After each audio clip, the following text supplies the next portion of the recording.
A'udzubillahi minasyaitonirrajim. Bismillahirrahmanirrahim.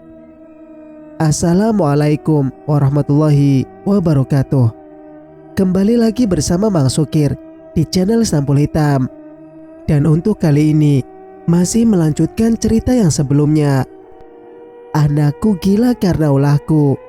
Cerita ini ditulis oleh Jasmine Pramastia. Dan tak usah berlama-lama, mari kita ke ceritanya. Selamat mendengarkan. Air mataku mulai bercucuran tak terkendali. Denyut nadi Mas Ruji melemah. Napasnya mulai pelan. Dan oh, ya ampun. Aku memeluk Mas Ruji erat. Benar-benar tak ingin kehilangannya. Mas, sadar Mas. Bangun. Innalillahi wa inna ilaihi roji'un, ucap Arman. Suaranya gemetaran dan kemudian ia menangis. Apa? Siapa yang meninggal? Aku mengguncang-guncang tubuhnya tak percaya. Mas Ruji masih hidup. Dia tidak meninggal. Duniaku runtuh seketika. Hancur hati ini ditinggal Mas Ruji selama-lamanya. Ini tidak mungkin. Aku histeris di sampingnya. Bagaimana bisa? Aku belum bisa terima. Ya Allah. Innalillahi wa inna ilaihi roji'un, ucap orang-orang yang berdatangan ke rumah. Tangis kami pun pecah. Mas, tepat di usiamu yang ke-74, kamu meninggalkanku selama-lamanya. Apa ini sebuah hukuman untukku? Mas, aku mohon bangunlah dari tidurmu. Persendianku turut lemas. Kepalaku berdenyut-denyut nyeri. Dada rasanya tak mampu membendung sesak yang amat sangat sakit. Tenggorokanku rasanya seperti tercekik. Sakit, sangat sakit. Tubuhnya mulai dingin. Matanya aku paksa buka dengan jari. Tetap saja tidak akan bisa terbuka selama-lamanya. Orang-orang mulai berdatangan, termasuk Katri sahabatku. Dia memelukku dan menenangkan diriku. Sabar Sum. Dia pun tak bisa menahan air mata. Mataku berkunang-kunang. Genggaman tanganku terlepas dari tangan Mas Ruji dan aku. Aku tak mendengar apa-apa lagi. Suara orang mengaji dan bertasya membangunkanku. Orang-orang memenuhi rumah. Dan aku berada di tempat tidur ditemani Sri. Dia membalur wajah dengan minyak kayu putih. Bu, panggilnya pelan. Wajahnya tersirat kecemasan. Kelopak matanya sembab. Sri memberiku segelas air putih yang ia ambil di atas nakas dan menuntunku minum air putih tersebut dengan pelan-pelan. Aku mengedarkan pandangan ke ruang tamu. Di sana seseorang terbujur kaku tengah ditutupi kain panjang. Sempat bertanya itu siapa. Astagfirullah. Aku baru sadar jika itu adalah Mas Ruji. Aku kembali meraung. Sri memelukku erat, mengusap-usap punggung dan berbisik. Ikhlaskan Bu. Sabar. Suaranya tercekat. Lagi, dia juga menangis. Aku berusaha bangkit dan berjalan ke arahnya. Dibantu Sri memapahku. Orang-orang berdesakan. Dan di luar sudah ramai bapak-bapak yang sibuk membuat papan yang akan dipakai untuk menutupi tubuhnya ketika dikubur nanti. Aku menangis tak berkesudahan. Mataku mendadak bengkak karena menangis. Aku membuka kain yang menutupi wajahnya. Mas, bangun. Tidurnya sudah. Lagi dan lagi aku meraung tak kuasa menahan sakit yang mendera. Cairan air mata terus saja mengalir tanpa henti. Aku harap ini adalah mimpi. Aku terduduk lemas bersandar pada tubuh Sri. Rasanya persendianku sudah tak kuat menopang berat tubuhku. Ini kesempatan terakhir melihatnya. Aku segera memeluknya selagi jasad itu di depan mata. Seluruh wajahnya pucat seputih kapas. Suhu tubuhnya mulai terasa dingin. "Mas, bangun. Jangan tinggalkan aku." Aku mengguncang-guncang tubuhnya. "Ikhlaskan, Sum," ucap Gatri menguatkanku. Air matanya ikut mengalir. Tetangga berdatangan silih berganti. Adik Parman pun datang. Sinta, wanita yang mengenakan kerudung warna putih itu sama sepertiku. Tidak bisa membendung kristal bening yang mendesak minta keluar. Dia menangis. Ibu-ibu pengajian pun sibuk. Ada yang menyiapkan tempat mandi jenazah. Ada yang menyiapkan kain kafan berikut serta perintilannya. Namun, bukan itu yang aku mau ceritakan saat ini. Ada yang lain, yaitu kehilangan itu sakit, sangat sakit. Ini kedua kalinya aku kehilangan. "Apa ini yang kamu maksud, Mas?" tanyaku dalam hati. "Kamu bilang suatu saat aku akan merindu, maka bersiulah. Angin akan datang membawa rindu untukku. Bukan ini yang aku mau, Mas. Jika hari-hari kemarin adalah hari terakhir kita, seharusnya aku tidak memintamu bekerja. Kita di rumah saja menghabiskan waktu bersama, membuat momen yang manis." Lelakiku tidak akan bangun. Dia sudah tenang. Sadar, Suminah, aku kembali sendirian. Ya Allah, malang sekali nasib wanita tua ini. Hal yang paling menyakitkan di dunia ini adalah kehilangan, ditinggalkan dan dipisahkan di dua alam yang berbeda. Sangat sakit. Dada terasa seperti ada batu-batu besar yang menimpa di atasnya. Tenggorokanku tercekat. Tak mampu berkata-kata lagi. Seakan-akan bibir ini keluh. Aku masih belum bisa menerima kenyataan ini. Kenyataan bahwa aku ditinggal pergi. "Mas, maafkan aku. Aku menyesal telah menyia-nyiakan hidup bersamamu." Sial, sudah terlambat, Suminah. Dia sudah pergi. Yang aku lakukan hanya bisa merutuki kebodohan diri ini. Menyesal, sangat menyesal. Namun, ini semua percuma. Semuanya sudah terlambat. Lihatlah pria yang aku cintai. Sudah tidak bernapas lagi. Singkat cerita, kalimat tahlil menggema di sepanjang jalan menuju kuburan, mengiringi kepergian Mas Ruji. Aku berjalan dengan memaksakan langkah kaki ini. Aku seret agar cepat berpindah mengikuti pembawa keranda yang ada di depan. Setiap langkah kaki berpijak seperti ada ribuan jarum yang menusuk kakiku. Sakit, sangat sakit. Tangisku tak mampu ditahan. Terus mengalir deras di pipi. Bukan ini yang ku mau. Bukan perpisahan seperti ini yang ku pinta.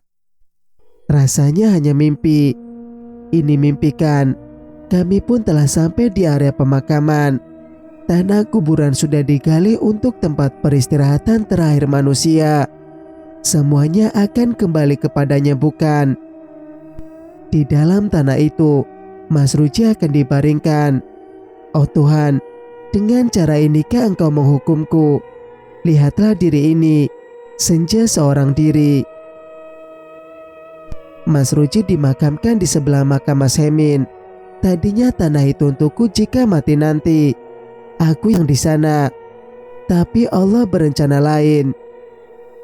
Tanah merah bata itu telah menimbun tubuh Mas Ruji hingga tidak terlihat lagi.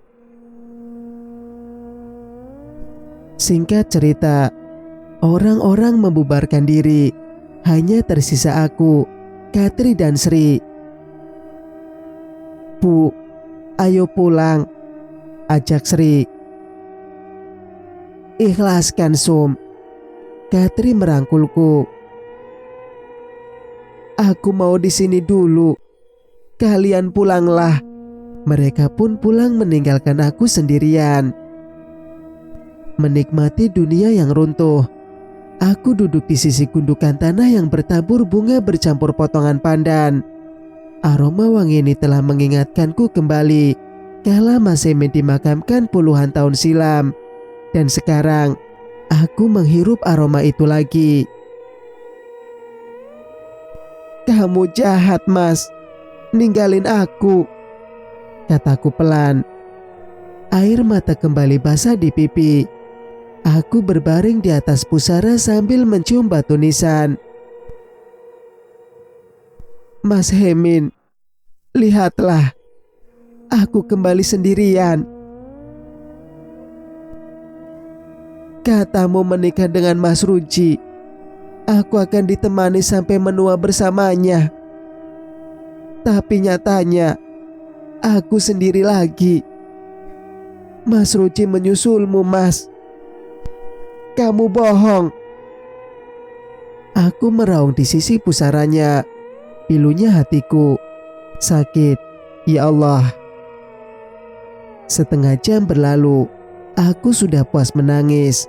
Lalu, dengan enggan aku pun pulang. Percuma menangisi tiada gunanya. Toh, menangis tidak akan membuatnya kembali. Duka mendalam ditinggalnya pergi membuatku jatuh sakit hingga berhari-hari. Sri yang telaten merawatku hingga sembuh. Aku menyesal telah memarahinya dan meragukan kebaikannya.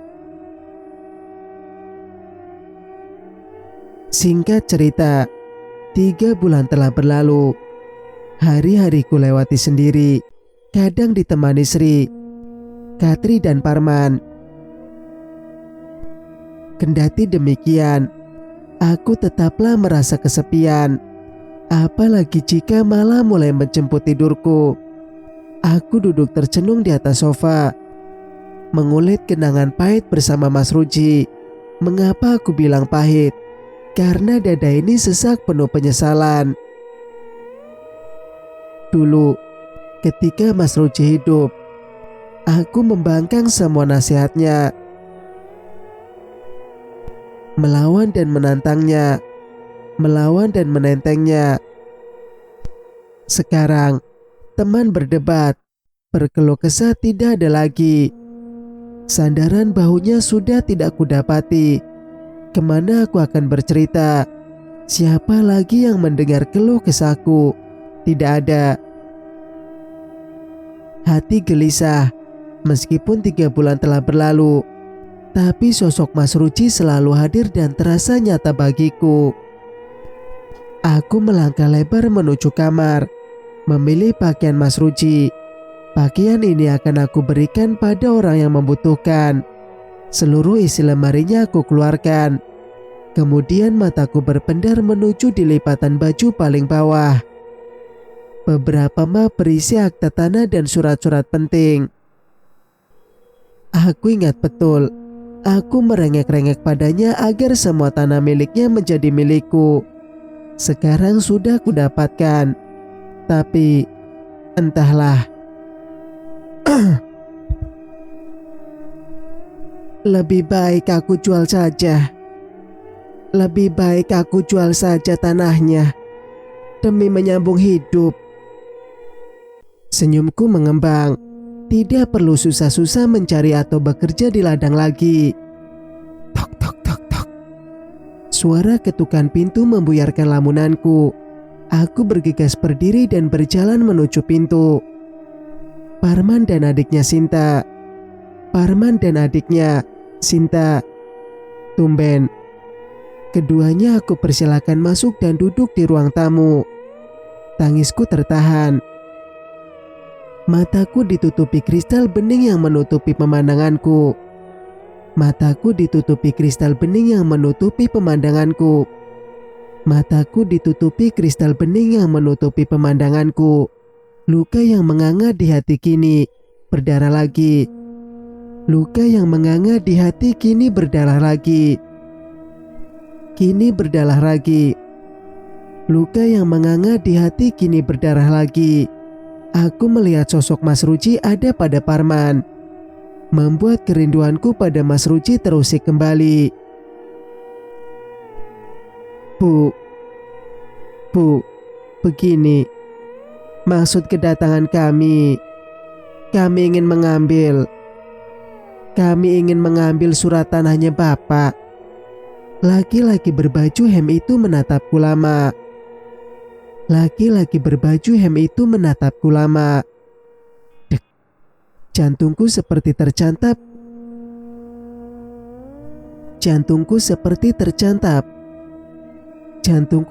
tertancap ribuan anak panah. Untuk apa? Surat apa? Tanyaku pura-pura tidak tahu. Tiba-tiba duduk terasa gusar.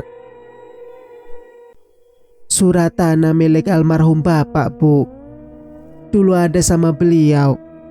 Tolong carikan. Ucapnya pelan. Iya, Bu. Tolong dicarikan. Karena kami ingin membagi rata. Timpal Santi tak tahu malu. Datang tidak pernah. Datang minta surat tanah. Terang-terangan mau harta. Terang-terangan mau bagi harta. Enak saja. Tidak bisa. Maaf, Ibu menolaknya. Sanggaku. Parman dan Sinta beradu pandang. Kenapa, Bu? Ini hak kami. Kenapa, Bu?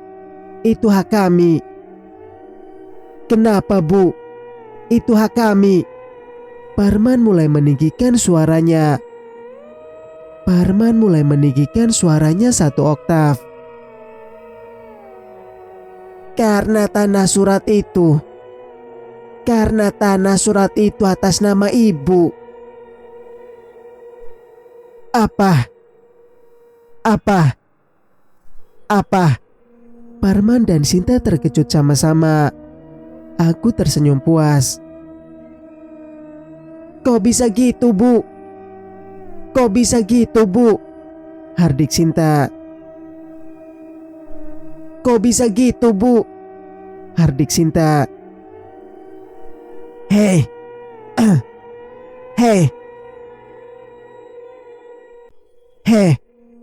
Begitu caramu bicara pada orang tua, ha?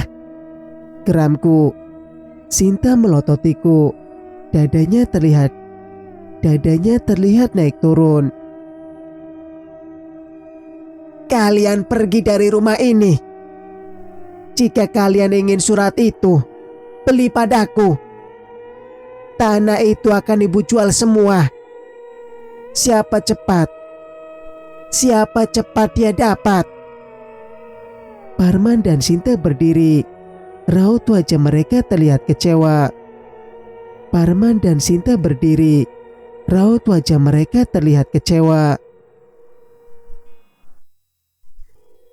Ibu.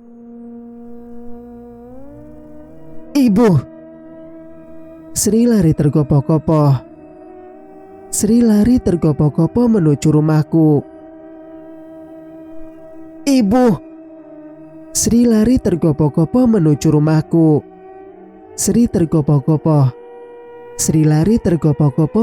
rumahku. Wajahnya sulit digambarkan. Dia berlari sambil memegang telepon genggam di tangannya. Ada apa? Tanyaku. Kenapa, Dek?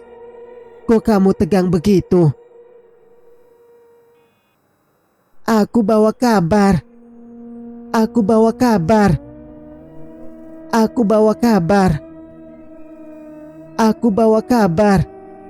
Sri ngos-ngosan.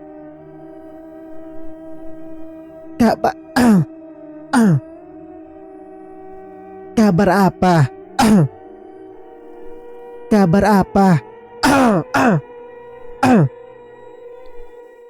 apa? Bagas. Iya, Bagas. Kenapa dengannya? Kenapa dengannya? Kenapa dengannya? Aku sudah tak sabar mendengar berita tentang anakku. Kenapa dia? Kenapa Sri panik begitu? Bagas sembuh. Bagas sehat seperti semula, seru Sri. Aku terperanjat haru. Apa? Alhamdulillah. Aku terduduk sambil berurai air mata.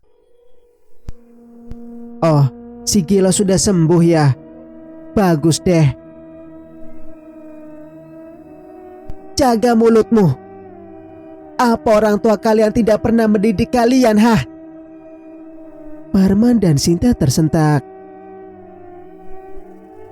Jangan bawa-bawa nama orang tua. Mereka tidak ada sangkut pautnya dengan ini. Asal kamu tahu ya, Bu. Gara-gara bapak menikah denganmu, bapak menjauh dari kami. Itu pasti karena ulahmu kan? Sinta melototiku. Bicaranya pun sangat kurang ajar sekali. Benar-benar tidak ada adab, tidak punya sopan santun. Sudah. Kok pada berantem sih? Ajak Sinta pulang, Mas. Sri membentak keduanya. Sinta pergi disusul Parman mengekor di belakangnya. Tahu dari mana, Sri? Tanyaku. Ini, Norma mau bicara, ujar Sri lalu menyerahkan telepon genggam miliknya. Tapi kok ada gambarnya? Video call, Bu. Zaman sekarang gak susah-susah cari kabar. Ibu bisa lihat Bagas di situ. Halo yuk. Norma melambaikan tangannya. Aku terharu, ikut melambaikan tanganku ke arah benda pipi canggih itu. Lihat Bagas yuk. Alhamdulillah sehat. Alat canggih itu menampakkan Bagas. Bagas anakku. Dia tersenyum ke arahku. Wajahnya tampan, bersih dan terawat. Melihatnya, mengingatkanku pada Mas Hemin. Ya Allah, Bagas. Leh, ibu kangen. Tiba-tiba air mataku mengalir membasahi pipi. Bawa Bagas ke sini, Nur. Aku kesepian. Gak ada siapa-siapa lagi di sini. Tangisku pecah. Raut wajah Norma berubah. Norma, kamu di mana? Aku menyusul ya. Mau jemput Bagas kalau kamu keberatan mengantarnya. Desaku. Norma tidak menanggapi perkataanku. Bagas, sini pulang. Bagas menatapku datar. Kemudian dia menggeleng pelan. Ini ibu, nak. Bagas menggeleng lalu dia beranjak dari tempat duduknya, menjauh dan tak ingin melihatku lagi. Hatiku sakit. Mengapa dia enggan melihatku? Apa dia balas dendam padaku? Maaf yuk. Bagas biar tinggal sama Norma dulu. Mbak Yu tidak usah khawatir. Norma akan merawat dia penuh kasih sayang. Nur, bawa Bagas padaku. Aku ibunya. Aku merindukannya, Nur. Cuma dia satu-satunya yang kupunya, ungkapku. Maaf Yu, ini demi kesehatan Bagas. Norma mematikan panggilan video itu.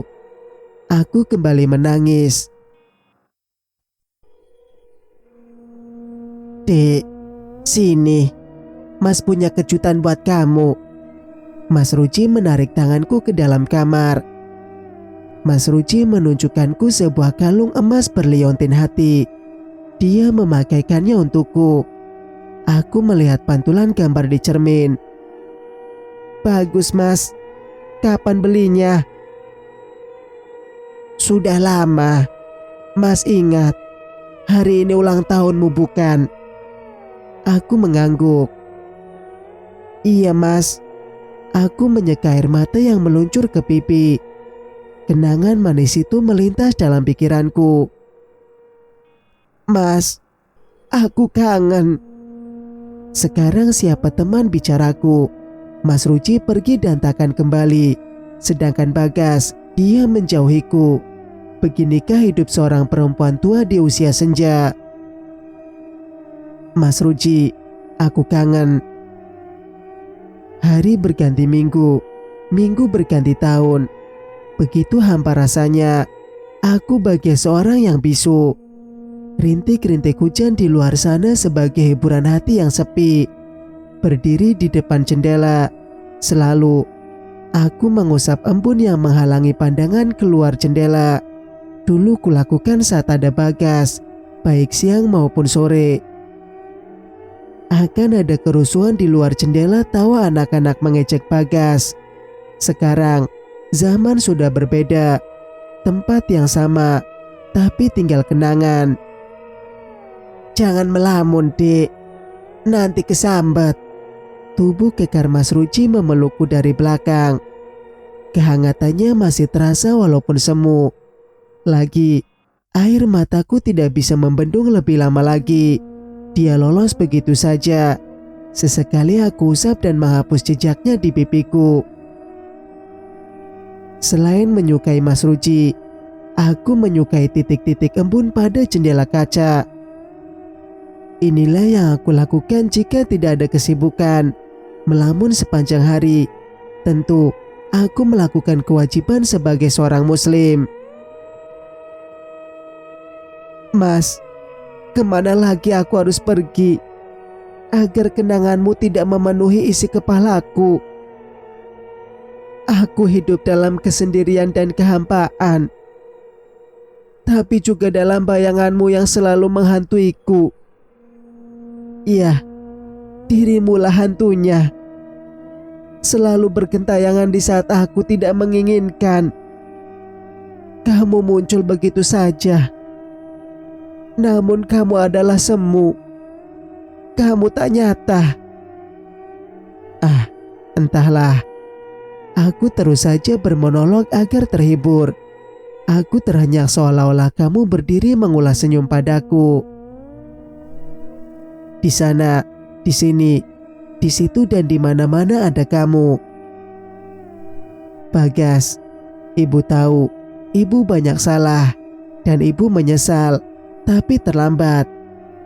Ibulah yang membuatmu gila. Harusnya ibu mendukung cintamu padanya. Siapa? Cempaka kan? Bukan cinta yang membuatmu gila. Dulu ibu beranggapan bahwa kamu tidak mampu menahan beban kekecewaan karena tak mampu memiliki Cempaka. Tapi itu salah. Ibu yang membuatmu begini.